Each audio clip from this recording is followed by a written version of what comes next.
আল্লাহর বিধানের সাথে গাদ্দারি করছে। এরকম গাদ্দার আছে না ভাই? আছে বলেন না, আমরা কি এর আছে, কি মজা আছে। 4 নম্বরে আল্লাহ রাব্বুল আলামিন বলছেন, হাসর দিনে যখন উঠবে এক শ্রেণীর অপরাধী, তাদের চেহারাটা আল্লাহ রাব্বুল আলামিন অন্ধকারের ন্যায় কালো করে দিবেন। চেহারা এমন বিদঘুটে কালো হবে, অথচ ওই লোকের চেহারা ওরকম ছিল না। ওই কালো আলাদা ধরনের হবে। ওই কালো দুনিয়ার সাদা কালো, চুল কালো, হাড়ির তলা কালো, ব্ল্যাকবোর্ড কালো, রং কালো, এরকম কালো নয়। ওই কালোর এমন ধরন হবে, ওই বান্দার অপরাধ তার চেহারা দেখে পুরা হাসরের মানুষ বুঝে ফেলবে।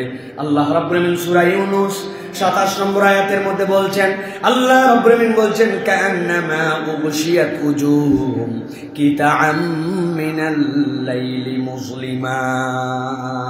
রাত যদি হয় এমন, যেই রাত্রে আকাশে চাঁদ নাই, আবার যেই রাত্রের মধ্যে আকাশের মধ্যে মেঘ আছে, ওই রাতটা এমন এক খণ্ড রাতকে আল্লাহ বলছেন কিতাআম মিনাল লাইল।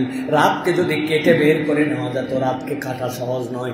আল্লাহ বলছেন ওই মানুষগুলা এমন ভাবে আল্লাহর কাছে উঠবে নতজানু হয়ে, তাদের চেহারাগুলা আধার রাতের ওই পূর্ণিমাহীন যে রাত, ওই রাতের অমাবস্যা রাতের মধ্যে যেরকম আলোহীন, যেরকম অন্ধকার হয়, ওই চেহারাগুলোর মধ্যে কেউ যদি তাকায় তাহলে মনে হবে সে ওর মধ্যে ঢুকে যাচ্ছে, অন্ধকারটা যেন তাকে খেয়ে ফেলতেছে। আল্লাহ বলছেন আল্লাহর কাছে কিয়ামতের দিনে এক শ্রেণীর মানুষ এইরকম ভাবে উত্থিত হবে। কোন মানুষ? আল্লাহ রাব্বুল আলামিন যাদেরকে বলেছেন, ওই মানুষ, যেই মানুষগুলাকে আহসানা তাকওয়িম, আল্লাহ যার থেকে বেশি সুন্দর করে আর কাউকে সৃষ্টি করেন নাই। তাকওয়িমের ব্যাখ্যা পড়ে দেখবেন সুসামঞ্জস্যশীল। সুসামঞ্জস্যের ব্যাখ্যা মুফাসসিররা পৃষ্ঠার পর পৃষ্ঠা, দিস্তার পর দিস্তা লিখছেন। মানুষকে আল্লাহ এমন সুসামঞ্জস্যশীল করেছেন যেইটা মানুষ কখনো তার চিন্তা করে করেও শেষ করতে পারবে না। সুবহানাল্লাহ। এই শরীরের মধ্যে অনেক জায়গার পশম আছে আপনার, কিন্তু আপনি যদি একটু হিসাব করে দেখেন, সব পশমের গ্রেড একরকম না। সবগুলাই পশম, চুল, কিন্তু কোনোটা সফট, কোনোটা নরম, কোনোটা খাড়া, কোনোটা শক্ত। আল্লাহ রাব্বুল আলামিন এমন ভাবে আপনার এইটাকে গ্রেড বিন্যাস করলেন, অথচ একই রকম হরমোন দিয়ে রব্বুল আলামিন এইটাকে আপনার সামনে উত্থিত করেছেন। আপনার যে দাঁত 1.5 বছর বয়সে উঠে গেছে, ওই দাঁতকে আল্লাহ থামায় দিলেন 1/2 ইঞ্চির মধ্যে। আর ওই রব্বুল আলামিন ওই পেটের মধ্যে থেকে যে আপনার জন্য খাদ্যের যোগান হচ্ছে, সেখান থেকে নখগুলা বেড়ে যায়, মাথার চুলগুলা বড় হয়ে যায়। কিন্তু মাথার চুল কাটা লাগলেও চোখের পাপড়ি কাটা লাগে না, মাথার মধ্যে চোখের সামনের ভ্রুগুলা কাটা লাগে না। আল্লাহ বলছেন আহসানা তাকওয়িম, মানে তুমি বুঝো না, আমি রব্বুল আলামিন তোমাকে এত সুসামঞ্জস্যশীল করে সৃষ্টি করেছি। আপনার কিডনির কাজ আপনি কি মনে করছেন? ফিল্টার করে কেবল প্রস্রাব করে দেওয়া? জি না। কিডনির সবচেয়ে বড় কাজ হচ্ছে ডায়ালাইসিস করা। কি ডায়ালাইসিস? আপনার পানির মধ্যে থেকে আপনার রক্তগুলাকে আলাদা করে করে ওইটাকে আপনার শরীরের মধ্যে সার্কেল করে দেওয়া। যেই ব্যক্তির কিডনির সমস্যা, জিজ্ঞাসা করে দেখেন, পানি তাকে মাপ করে খেতে বলেছে, আর সপ্তাহে সপ্তাহে যখন গলার এখানে 2টা রগ বের করে ওই ডায়ালাইসিসটা করতে হয়, খরচ কত আর কষ্ট কেমন আপনি আমি হিসাব করি নাই। 60-70 বছরের জিন্দেগি পার করে ফেললাম, হাজার হাজার মিলিয়ন কোটি টাকার কাজ আপনার আমার কিডনি করে ফেলছে, অথচ আপনি আমি কখনো কল্পনার মধ্যেও আনি নাই। আল্লাহ বলছেন ওই বান্দা, যেই বান্দাকে আমি এরকম সুসামঞ্জস্যশীল করে সৃষ্টি করলাম, কিয়ামতের দিনে সে অন্ধকারাচ্ছন্ন একটা চেহারা নিয়ে আমার সামনে উঠবে, এটা আমি চাই না। কিন্তু আমার বান্দা আমার সাথে গাদ্দারি করার কারণে, আমার দেখানো রাস্তায় চলা না চলার কারণে কিয়ামতের দিনে কিন্তু ওই বান্দাকে এরকম করে উত্থিত হতে পারে। অতএব সাবধান হতে হবে প্রিয় ভাইয়েরা। এগুলো কেবল শোনার জন্য শোনা নয়, এগুলো কেবল শোনার জন্য শোনা নয় যে শুনে গেলাম আর চলে গেলাম। আল্লাহ রাব্বুল আলামিন ভয় দেখাচ্ছেন এইটা। 5 নম্বরে আল্লাহ বলছেন এক শ্রেণী আল্লাহর সামনে ওই দিন হাঁটতেও পারবে না, চলতেও পারবে না। আল্লাহর সামনে হাসরের ময়দানে ওই যে নতজানু হয়ে বসে পড়বে, জাহান্নামে তাদেরকে লাথায়া হুজুর, আল্লাহ বলবেন তাদেরকে ধরো, ফাসাল্লু, তাদের কোমরের মধ্যে জিলজিল লাগাও, এরপরে নিক্ষেপ করো। আচ্ছা, কথা হচ্ছে যে লোক এমনি যেতে পারে, আল্লাহ নির্দেশ দিলে কেন আল্লাহ রাব্বুল আলামিন তাদের কোমরের মধ্যে আবার বলবেন ধরে বাইন্ধে জিনজির লাগাও? আল্লাহ তার কারণ ব্যাখ্যা করেছেন। আল্লাহ বলছেন এক শ্রেণী আমার সামনে উঠবে যারা নতজানু হয়ে বসে পড়বে, গ্রেডের আসামি। আল্লাহ রাব্বুল আলামিন সূরা জাসিয়া কোরআনের অন্যতম সূরা এর 2টা আয়াত 28 আর 29 নম্বর আয়াতের মধ্যে আল্লাহ বর্ণনা দিচ্ছেন, এ আমার হাবিব, আপনার উম্মতের মধ্যে এক শ্রেণীর লোক ওই দিন দেখতে পাবেন, দুনিয়ার বুকে কি তাদের দাপট, কি দৌড়াদৌড়ি, পুরা দুনিয়ার মাথা তারা দৌড়ায় বেড়াইছে, কিন্তু আপনি যখন তাদেরকে হেদায়েতের দিকে ডেকেছেন, ওই হেদায়েত শোনার মতো তাদের হাতে সময় ছিল না, বিরাট ব্যস্ততা। আপনি দোয়া করে উঠেছেন, যানবাহনের মধ্যে কি পড়েছেন? আপনি পড়েছেন সুবহানাল্লাযী সাখারা লানা হাযা ওয়া মা কুন্না লাহু মুকরিনিন ওয়া ইন্না ইলা রাব্বিনা লামুনকালিবুন। এই রব, আমাকে যে বাহন তুমি দিয়েছো এটা বশীভূত করার যোগ্যতা আমার ছিল না, এইটাকে আল্লাহ রাব্বুল আলামিন আমি বশীভূত করতে পারতাম না। যেই আপনার বাইকটা আপনি চালাচ্ছেন, ওই বাইকের লোহা, তামা, দস্তা, ওই বাইকের স্টিল, ওই বাইকের যে সামগ্রীগুলো আপনি নিজে নিয়ন্ত্রণ করতে পারতেন, আল্লাহ রাব্বুল আলামিন ওইগুলোকে বশীভূত করার যোগ্যতা দান করেছেন। আল্লাহ রাব্বুল আলামিন আপনাকে আপনার উপযুক্ত করে ওইটা দিয়েছেন। আপনি উঠার পরে বলতেছেন এটাকে বশীভূত করার ক্ষমতা আমার নাই, তুমি আল্লাহ দিয়েছো। ইন্না ইলা রাব্বিনা লামুনকালিবুন, আপনার কাছে আমাদেরকে প্রত্যাবর্তন করতে হবে চূড়ান্ত। এই বান্দা, যেই বান্দা এই কথা বলে, অথচ ওই বান্দায় হয়তো আজান শুনতে পেয়েছে হাইয়া আলাস সালাহ, ওর আর বাইক থামে নাই, ওর আর জীবন থামে নাই, ওর মিল থামে নাই, ওর দোকান থামে নাই, কিচ্ছু থামে নাই। সে মনে করছে এই সময়ও আমার, এই সময়ের মালিক বোধহয় আমি আমার মতো গতি অব্যাহত রেখে দিয়েছি। আমার পড়ার সময় এখন, আমার কোচিংয়ের সময় এখন, আমার কাজের সময় এখন, আমার রান্নার সময় এখন, আমার টিভি দেখার সময় এখন। আল্লাহ বলতেছেন তুমি তোমার সময়কে নিয়ন্ত্রণ করো না, সময়কে নিয়ন্ত্রণ করেন রব্বুল আলামিন, অথচ সময়ের মালিককেই তুমি সময় দেখায় খাত দিছ। সময়ের মালিককেই সময়ের খাত দিছ তুমি চাইলে 1 মিনিট আগে সূর্যকে তুলতে পারো না, 1 মিনিট পরে সূর্যকে দাবাতে পারো না। তুমি কিসের মালিক? তুমি কিছুর মালিক নয়, তুমি একটা টাইম ফ্রেমের মধ্যে আসো, অথচ সময়ের মালিককে তুমি উল্টায় খাত দেখাইছো। কি ভাই, কথা কি বল? আমার রব্বুল আলামিন বলতেছেন ওয়া তারা কুল্লা উম্মাতিন জাসিয়া, ও আমার হাবিব, আপনি দেখতে পাবেন এক শ্রেণীর লোক হাসরের দিনে ওঠার পরে নতজানু হয়ে বসে পড়েছে। আল্লাহ বলছেন কুল্লু উম্মাতিন তুদআ ইলা কিতাবিহাল ইয়াউম তুজজাউনা মা কুনতুম তা'মালুন। আল্লাহ বলছেন প্রত্যেক উম্মতকে তাদের কিতাব সব আল্লাহর কাছে ডাকা হবে। রব্বুল আমিন যেই না তাদেরকে রব্বুল আমিনের সামনে ডাকবেন, ওই বান্দার অনেক সময় বলবে আয় রব্বুল আমিন, এই অপরাধ আমি করি নাই, মনেই নাই আসলে অপরাধ করছি কি করে নাই। ছোট্টবেলায় গ্রামের মধ্যে একটা তেঁতুল গাছ ছিল, সকালবেলা একদিন দেখছে তেঁতুল খাওয়ার লোভ হয়, ছোট্ট একটা জলপয়ের গাছ ছিল পুকুর পারে, অমুক দাদার তমুক দাদার। আপনারা 3 বন্ধু মিলে যাওয়ার সময় মারছি একটা ঢেল, ওর মধ্যে থেকে জলপাই পড়ে গেছিল, ওর মধ্যে থেকে তেঁতুল পড়ে গেছিল। আমার মনেও নাই আর 50-60 বছর পরে কোন দিন কার জলপাই খাইছিলাম, কোন দিন কার তেঁতুল খাইছিলাম। বান্দা বলবেন না না আল্লাহ, এই অপরাধ আমি করি নাই, বললেই হবে নাকি আন্দাজে, এই অপরাধ আমার নাই। আল্লাহ রাব্বুল আলামিন বলবেন তোর বাপ তোরে কোচিং করার জন্য পাঠাইছিল, কিন্তু তুই পড়ালেখা না করে ফাঁকি মারছিলি, তোর বাপরে তুই ধোঁকা দিয়েছিলি, তুই নিজের জুলুম করছিস। ও জীবনে শতবার স্কুলে গেছে, হাজার বার কোচিং এ গেছে, কোন দিন সে ধোকার মধ্যে তার বাপ মারে ফাঁকি দিয়ে ধোকা দিয়েছিল এটা তার নিজেরই মনে নাই। রব্বুল আমিন সাথে সাথে বলবেন ওই বান্দাদের জন্য 3 ভাবে সাথে সাথে হিসাব নেওয়া শুরু হবে। একটা হচ্ছে এই জমিন তাদেরকে সাথে সাথে জানাই দিবে, আও হালাহা, এই জমিনে তুমি যা করছো সবগুলা জানাই দিবে।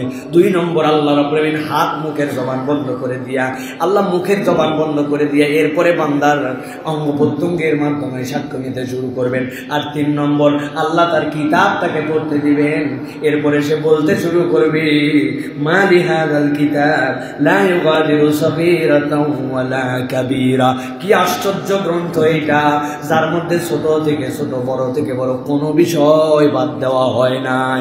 আল্লাহ বলছেন ওই দিন এক শ্রেণী এই কিতাব পাই আর মাথা তুলে দাঁড়াতে পারবে না, ধপ করে মাটিতে বসে পড়বে। আল্লাহ বলছেন এই বসে পড়া নরমাল নয়, হাসরের ময়দানে এই বসে পড়াটা নতজানি হয়ে এইটাও আল্লাহর পক্ষ থেকে তাদের জন্য একটা আযাব। আল্লাহ রাব্বুল আলামিন বলছেন হাযা কিতাবুনা ইয়ানতিকু আলাইকুম বিল হক ইন্না কুন্না নাস্তানসিখু মা কুনতুম তা'মালুন। আল্লাহ বলছেন এই কিতাব তোমাদের কিতাব, আমি আল্লাহ নিজে বললাম নাস্তানসিখু, বান্দা তুমি যা করেছো আমি রব্বুল আমিন সবগুলা লিখে রাখতাম। বান্দার আমলনামা একটাও লেখার বাইরে নাই। আল্লাহ বলছেন যা করেছো হিসাব বরাবর। এইটা দেখে বান্দা ঘাবড়ায়া এমন বসে যাবে। আল্লাহ বলতেছেন হিসাব ফায়সালার পরে এরপরে ফেরেশতারা তাদের কোমরের মধ্যে জিনজির লাগায়া জাহান্নামে নিক্ষেপ করবে। অতএব প্রিয় ভাইয়েরা, এই কিতাব নিয়ে তামাশা করা অথবা গোপনে পাপ, প্রকাশ্যে পাপ, লোকের সামনে এক ধরনের আমল, পেছনে এক ধরনের আমল, এখান থেকে আমাদের বাঁচতে হবে ভাই। আল্লাহর কাছে সব লেখা থাকে। যদিও ঢাকার যারা আমাদের তরুণ আছে এদের কারণে ডান পাশের ফেরেশতাটা বেশ রেস্ট পাইছে আমাদের। এরা এক সপ্তাহ কোনো কাজ থাকে না, শুধু জুমার দিন 1:00টার দিকে ফেরেশতা ওঠে, ওইটি কিছু লেখা লাগে। আছে না ভাই? হাজার বলেও সারা দেশের মুসল্লি মসজিদে 9টায় চলে আসে। এমন কোনো জুমা নাই মসজিদুল জুমা কমপ্লেক্সে 8-10টা জেলার থেকে ভিজিটর আসে না নামাজ পড়ার জন্য। আর এলাকার মুসল্লি এমন মুসল্লি আছে 10 বছরেও রাস্তা ছাড়া আর সাত ছাড়া নামাজ পড়ে নাই। আছে না ভাই? আছে না? আপনি কেমনে ফেরেশতায় কাজেই লাগাচ্ছেন না তো ভাই। তাহলে বামের ফেরেশতা কাজ করতে করতে হয়রান, ডানের ফেরেশতা রিটায়ার্ডে চলে গেছে। আমি সহ আমাদের সকলের আমল নাই আমাদের প্রিয় ভাইরা। আল্লাহ এই জন্য বলছেন ইন্না কুন্না নাস্তানসিখু মা কুনতুম তা'মালুন। তুমি যা করো বান্দা সব লেখা হয়। তার মানে কি খালি গুনাহ লেখা হয়, সওয়াব লেখা হয় না? সওয়াবও লেখা হয়। অতএব ওই লেখাটা যেন ডানেরটা বেশি ব্যস্ত থাকে, বামেরটা যেন বেশি ব্যস্ত না থাকে, বান্দার প্রচেষ্টা হবে এইটা, ঠিক কিনা?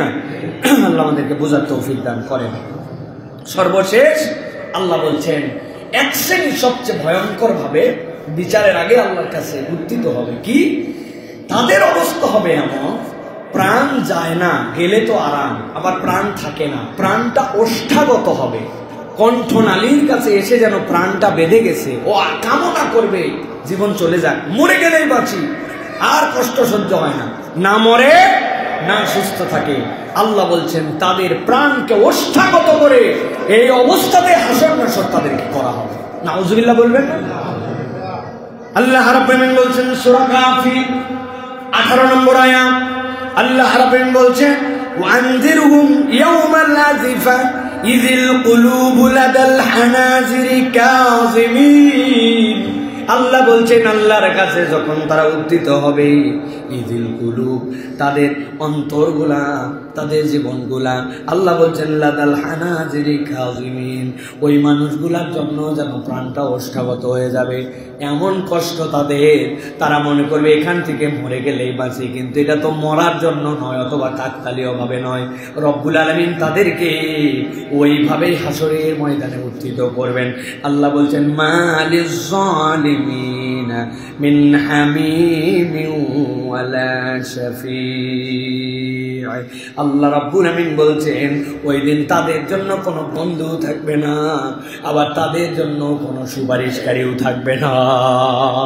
দুনিয়াতে দোস্ত করে ঘুরছি, যেই দোস্ত ছাড়া আপনার কিচ্ছু ভালো লাগে না, আড্ডার পর আড্ডা, ঘন্টার পরে ঘন্টা, এমন কোনো খারাপ কাজ নাই যেই কাজে ওই বন্ধু আপনার সাথে ছিল না। তিনজন মিলে দাঁড়ায় গেছে, যা গল্প করছে সব বাজে গল্পের একজন তিনি সমন্বয়ক ছিল, অথবা ওই বাজে গল্পের উনি উদ্দীপক ছিল, অথবা ওই বাজে গল্পের সে সমর্থক ছিল। তার সাথেই ঘুরছি, তার সাথেই ফিরছি।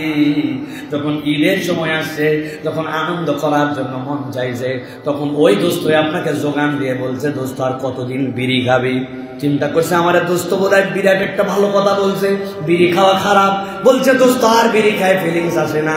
এবার একটা কৌশল পাইছি, তুই ছোট্ট করে প্রস্তুতি নে। কি? ওই তুই একটা বিড়ি কিনে ভিতরের মাল ফেলা। ও ভিতরের মাল ফেলাইছে, ও কোত্থেকে একটা পুরিয়া ম্যানেজ করে আনছে, আনার পরে ছোট্ট করে সেলুনের দোকান থেকে কাটা ব্লেড নিয়ে কুচকুচ করে কাইটে ওর ভিতরে ঢুকাইছে। ঢুকায় বলছে, দোস্ত একটা নেতে যেমন তেমন, দুইটা নেতে রাজা। মুসলিম বাজার অঞ্চলে যাহারা উহা খায় উহার নাম আপনারাও জানেন দেখি। ওই বন্ধু তার এত আপন বন্ধু, তারে নেশা করাইছে, তারে মহিলাদের নিয়ে বাজে আলাপ করাইছে, বাইকিং করে বেড়াইছে, ইসলাম থেকে তাকে দূরে সরায় রাখছে। আমার আল্লাহ রাব্বুল আমিন বলছেন, ওই দিন যাওয়ার পরে মিন হামিমিন ওয়ালা শাফি, তার কোনো বন্ধু থাকবে না, তার জন্য আমার নবী সুপারিশও করবে না। আল্লাহ নবী সুপারিশও নাই, ওই দোস্তালি ওই জায়গায় চলবে না।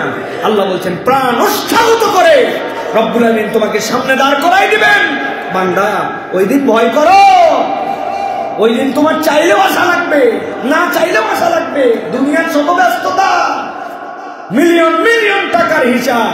ইলন মাস্ক সাহেব দুনিয়ার 1 নম্বর ধনী, 1 নম্বর জ্ঞানী বলতেছেন আপনারা, যারে উনারেও যাওয়া লাগবে, আমারও যাওয়া লাগবে। রাস্তার পাশে ফুটপাতে 100 টাকার কলার মোচা আর কলার থোড়া আর রাস্তার থেকে কুড়ায় কুড়ায় ওই শাক নিয়ে আসে। আমি মাঝে মাঝে দেখি কতগুলো মানুষ এদের থেকে একটু কেনাকাটা করার জন্য চেষ্টা করেন, অন্তত দাম দর করেন না এদের সাথে। এরা একদমই ছোট পুঁজির মানুষ। ওই শাক আলাকেও যদি বলেন 1 আটি 10 টাকা চাইছে, আপনি বলছেন 2 আটি 15 টাকা দিবি না, কেন রে ভাই? কত কষ্টের জন্য এখানে বসছে, 2 টাকা বেশি দিয়ে নিবেন, বলবেন দাম বরাবর 10 টাকা রাখো, চেষ্টা করো তুমি কালকে একটু পুঁজি বাড়াও, ওই লোকের একটুখানি মোসাদা করবেন, এটা সওয়াব হবে। এই যে মানুষ রাস্তার ধারে বসে দিনের পুঁজি দিনে শেষ হয়, ওই যে আমরা যাদেরকে ফকির মিসকিন বলি, শাক 12 মিশালি শাক কুড়ায় নিয়ে আসে বিক্রি করে, কচু শাক কুড়ায় নিয়ে এসে বিক্রি করে, ওই ব্যক্তিকে আল্লাহর সামনে উঠতে হবে। আর দুনিয়ার সবচেয়ে বড় ধনীকে আল্লাহর সামনে উঠতে হবে। উঠতে হবে না প্রিয় ভাইয়েরা? ধনী গরিব দেখে আগুন বাড়ি পুড়ায় না। যদি তাই হতো তাহলে বাংলাদেশের আগুনে আমাদের গার্মেন্টস করতো, ক্যালিফোর্নিয়ার আগুনে অন্তত পক্ষে ওই জায়গায় হলিউড টলিউডের বিখ্যাত বিখ্যাত ব্যক্তি, অলিম্পিকে 10টি গোল্ড মেডেল জয়ী, আগুন থেমে যাও।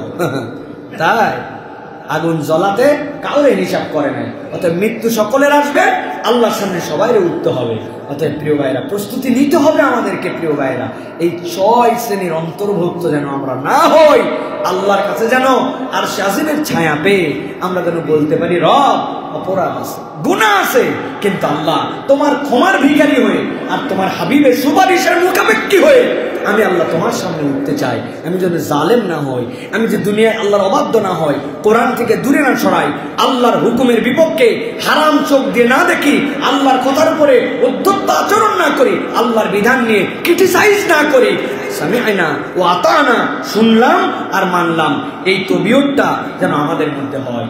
এই তবিয়ত আসার জন্য শেষ একটা কথা বলবো প্রিয় ভাইরা, সেটা হচ্ছে বান্দাকে শুকরগুজার হতে হবে। কি হতে হবে?